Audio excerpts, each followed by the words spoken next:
kapatid, isa sa pinakasikat na isda sa bansa ang bangus. O bago ang lahat linawin po muna natin, hindi po official na pabansang isda ang bangus. Wala pong batas o kahit na anong deklarasyon na kumikilala sa bansag na yan sa bangus. Sa totoo lang, ang isdang ito ay matatagpuan sa maraming bansa na ang dagat hindi po masyadong malamig ang tubig.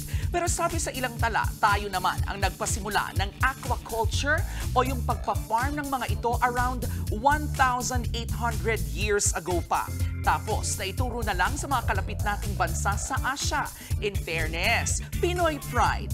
Dito po sa atin, ipinagdiriwang taon-taon ang Bangus Festival sa Dagupan. Sinimulan yan taong 2002 para ibida hindi lang po dito sa bansa kundi pati na rin sa buong mundo ang mayamang industriya ng pagbabangus sa Dagupan. Noon niyang 2003, nakuha ng Dagupan ang Guinness World's Longest Barbecue Record para sa kanilang kalutan eddalan o ihawan sa daan.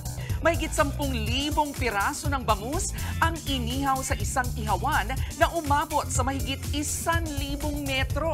Abay, napakahaba. Hindi man po opisyal na pambansang isda ng Pilipinas ang bangus, hindi naman maikakaila na naging simbolo na rin ng ating kultura ang pag-aalaga at pagkain sa masustansya at masarap na isdang ito.